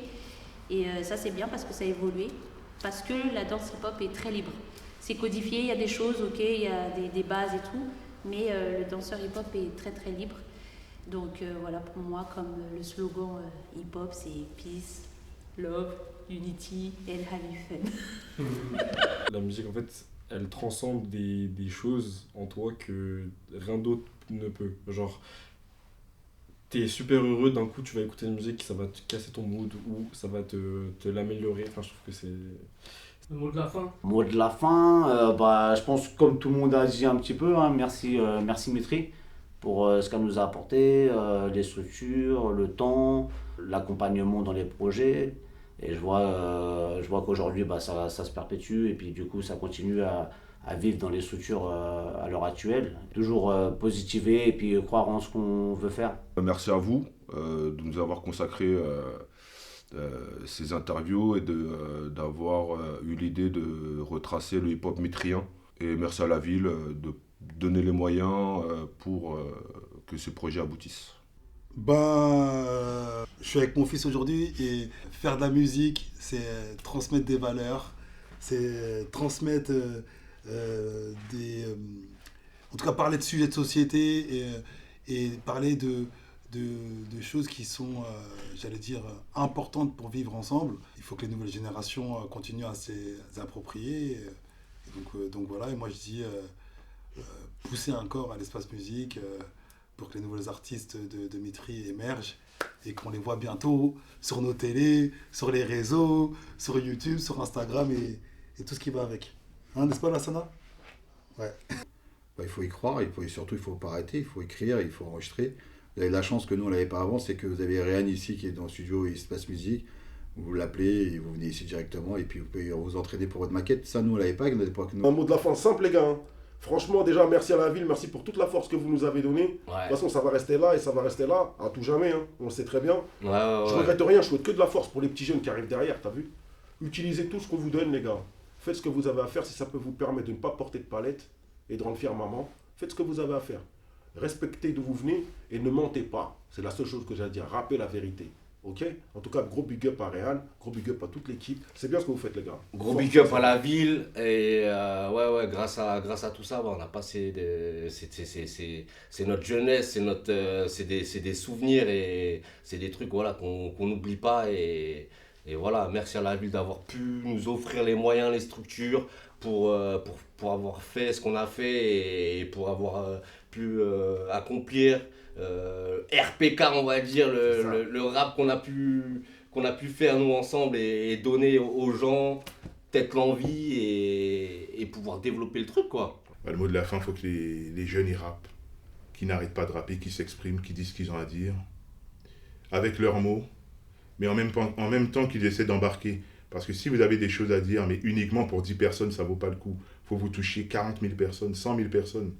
Et pour ça, il faut travailler la forme. Vu que je suis un pur produit de Mitri, que ce soit les activités musicales pures ou hip-hop, je suis clairement un produit de Mitri et grâce aux installations et à tout ce qu'ils ont développé d'un point de vue culturel et musical. Donc franchement, grâce à la ville, on en est là. Je pense que c'est pour ça qu'on a une scène assez riche à Mitri. Ouais, moi pour conclure, je dirais la même chose. Hein, en fait, la ville de Mitri a toujours soutenu le rap. Et je vais essayer de paraphraser Sicias. Il disait « Je suis hip-hop depuis le début, mais ça, personne ne le sait ». J'ai l'impression que ça colle bien avec la ville de Mitry, qu'elle est vraiment hip-hop depuis le début. Et personne ne le savait. Et personne ne le savait, mais je crois qu'aujourd'hui, ça commence à se savoir. Ouais. Donc on a de la chance d'être épaulé par une municipalité qui a toujours encouragé les jeunes dans cette voie-là. Donc il faut en prendre conscience et il faut savoir les remercier, tout simplement. Qu'est-ce que je pourrais te dire qui n'a pas encore été dit? Ouais, ce qui serait bien aujourd'hui quand je vois Mitry, quand je vois le potentiel de notre ville, je sais que par exemple la boule de RPK il a son studio, je sais que Tchèque et Marcel ils sont très très forts dans la vidéo, Réal qui a le studio de la ville aussi, il y a eu De La Night qui fait des grosses prods, des instrus, etc. Je pense qu'il faudrait qu'on unisse tous nos forces, qu'on monte un label. Moi, avec mon média Rap Punchline et tout, pareil, j'ai plein de connexions et tout. Et le but, ça serait quoi? Ça serait de trouver la pépite de Mitry et qu'on s'associe tous pour le produire et sortir un putain de truc et mettre la ville à l'honneur, quoi. Donc, moi, c'est une idée qui me travaille depuis un moment. Ouais, et pour le mot de la fin, déjà, gros big up à la ville de Mitry. Franchement, vous m'avez grave bien accueilli dans le respect, dans la convivialité, dans la bonne ambiance. Tu vois ce que je veux dire? Franchement, comme je le disais tout à l'heure, c'est ma deuxième ville. C'est une ville de cœur pour moi, Mitry-Mory. Mais pour de vrai, tu vois, à chaque fois que je vais là-bas, je me sens bien, je me sens chez moi. Je peux te dire, tu vois, moi maintenant, j'habite à Genève. Je suis même plus en France, je suis même plus sur Paname. Mais dès que je monte à Paname, je suis toujours à Mitry. Je crois que je vais même plus souvent à Mitry qu'à Villepinte. Tu vois un peu le délire? Donc, non, franchement, gros big up à la ville. Si je peux donner un message aux jeunes d'aujourd'hui, c'est si vous avez une passion, si vous avez un kiff, lâchez rien. Faut rien lâcher. Ça, c'est mon mojo. On lâche R. En tout cas, c'est une chance pour moi d'avoir travaillé avec tous ces jeunes. Et moi, j'étais jeune aussi. Mais en tout cas, d'avoir pu travailler avec tous ces artistes et d'avoir pu partager ces moments, tu vois, de musique. Donc, non, franchement, je dirais que le mot de la fin, voilà, c'est ça. C'est que ça a permis aux jeunes de s'exprimer, d'avoir un hobby, quoi, d'avoir un... Tu vois, au-delà du sport, il y en a, ils ne sont même pas sportifs, mais au moins ils viennent à l'espace musique. Même il y en a, ils se posaient, tu vois, juste écouter. Pas forcément, tu n'avais pas besoin d'être un artiste, n'importe qui pouvait venir. Le mot de la fin, tout simplement, on est sur un documentaire qui parle de passion, donc vivez vos passions à fond. Que ce soit la danse, la musique, le dessin, la photo, la vidéo. Exploitez ça à fond. Moi, le mot de la fin, il va aller en direction de la jeunesse. C'est ce pourquoi je me lève tous les matins en venant ici travailler, c'est que la jeunesse, elle a du talent, elle a énormément de talent, elle a beaucoup d'envie, elle a besoin d'être écoutée. Et je trouve, pour ne pas être habitant de Mitry-Mory, je trouve qu'à Mitry-Mory, la jeunesse a beaucoup de chance parce qu'elle est vraiment écoutée, elle est épaulée, elle est respectée. Et je passe souvent ce message en disant qu'on a tendance à dire quelquefois que l'herbe, elle est plus verte ailleurs, mais quand on s'y approche, on se rend compte que l'herbe est synthétique ailleurs. Bon, petit message de fin, retrouvez-nous pour le concert le 18 avril, la LBF1. Et le 28 mai pour la comédie musicale avec Ryan et toute l'équipe. Que dis 8? Ça va être fort. Que dis la modalité. Alors pour le mot de la fin, je suis super contente qu'il y ait déjà ces petits projets-là autour du hip-hop, autour de la culture hip-hop. Ça veut dire que ça évolue aussi à Mitry et que peut-être que j'en suis un peu responsable. Non, mais c'est vrai que voilà, je voulais remercier la maire de Mitry, de Mitry-Mory, parce que elle est vraiment, vraiment, vraiment très intéressée par tout ce qui se passe. Et à chaque fois, très reconnaissante, elle est toujours là auprès de nous. Elle est, voilà, donc merci, je pense que c'est aussi grâce à elle s'il y a tout ça. Pour toutes les personnes qui vont voir ce documentaire, n'hésitez pas à écouter Hit et à écouter Espa aussi, c'est de la K-pop. C'est du hip-hop quand même, elles font tout, c'est des queens. Et puis pour revenir sur Hit en fait c'est pour moi mon greatest of all time en fait, artiste. Donc il faut absolument écouter parce que le gars il est capable de tout faire. Et puis vive Michael Jackson. Moi je leur dis allez-y, poussez la porte de n'importe quel espace jeunesse, quoi que vous ayez envie de faire, et j'espère qu'on saura répondre à votre envie de participer, de faire, de découvrir. Si vous savez faire, venez nous faire découvrir, et si vous avez envie d'apprendre, qu'on soit à la hauteur de vos envies d'y aller. Alors en tout cas, j'ai un mot pour la jeunesse mitrienne. Croyez en vos rêves, il y a plein de belles choses à vivre. Lâchez rien. tout ce que j'allais dire. Si vous avez des rêves ou quoi, lâchez rien. Ne lâchez rien, persistez. Et limite, c'est pas une fois par semaine, c'est tous les jours, si c'est ton hobby, vraiment. Reste tous les jours acharné dessus. Le mot de la fin, je dirais qu'il faut continuer de faire de l'art. Et plus particulièrement pour le hip-hop, je pense qu'il faudrait que le hip-hop recommence à dénoncer des choses parce qu'en ce moment, il y a besoin de dénoncer pas mal de choses dans la société. Ah, pour la jeunesse, oui. Surtout en ce moment. Un message vraiment... Il faut vraiment qu'on agisse pour la paix. On ne peut pas continuer à laisser dire des choses, faire des choses, des massacres à travers la planète. Il faut que la jeunesse se lève. Et vraiment, là, aujourd'hui, c'est trop, c'est trop. Et au lendemain de ce qui s'est passé à Gaza encore cette nuit, c'est pas possible. Et puis l'Ukraine, la Russie, enfin, ça devient...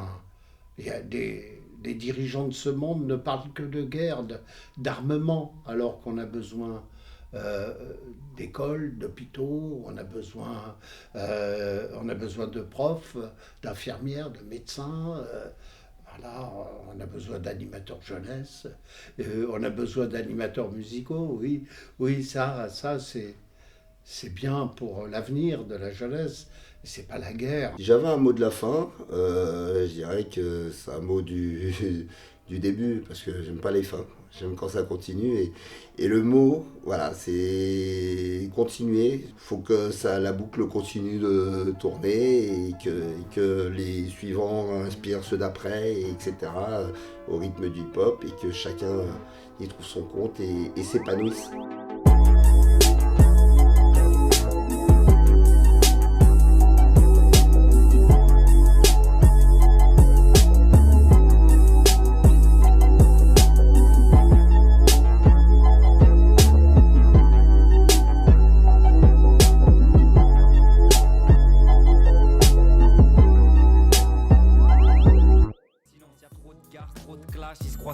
C'est la première manche, rappelle pas le 17, ça rend fou le quartier. Et à vrai dire, votre délire, je préfère vous le gardiez. J'aime pas ça, et puis j'ai pas de sauce game. Ils sont une fausse game, bref, vite fait les choses qu'elle. Clic, clic, boum dans tes yeux, je te la passe entre les deux. Je suis le brolique, la gâchette et la balle du milieu. MC je fais de long car j'ai un flow lumineux. Ton rap est périmé, t'as peu d'actu depuis 2002. CRBK 2010-2011 I need the money I need dollar pour remplacer les jeans, trop large, rien à foutre. Bien sapé ou pas, le vigile local. Petite zik local, j'ai pas de plantation de coca. Faut que je respire le large, tourne en rond dans un bocal. T'as plus trop, tu fais des blocages, des pulsions que tu contrôles pas. À chaque passage du fourgon, ton cerveau t'envoie des images. La vie c'est pas un mirage, faites attention au virage. J'irai bien bloqué dans les îles en attendant le miracle. Pas du cuir dans la pitaque, la Mercedes-Benz. Parce qu'on a tous des cauchemars bizarres, on fait tous les mêmes rêves. Et si tu retrouves les mêmes thèmes, c'est que le manque de veille nous bouffe tous. Prépare-toi à recevoir tes factures par Bluetooth. Tellement loin du million, dans le flou c'est pas un hasard. Sans foutre ton opinion, maintenant tu perds ton taf pour un radar. Les fins de mois, les poules au ventre, pourtant ça se tue au boulot. Finir au bout du rouleau, la bouche au goulot.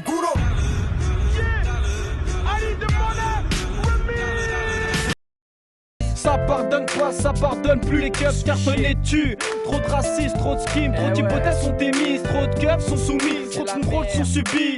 Trop de bavures sont commises, figés de la tête aux pieds. On n'est plus en démocratie mais en sarcocratie. Avec trop d'hypocrisie, nous darons pro et pas pour Sarkozy. La France à tous, moi je te le dis.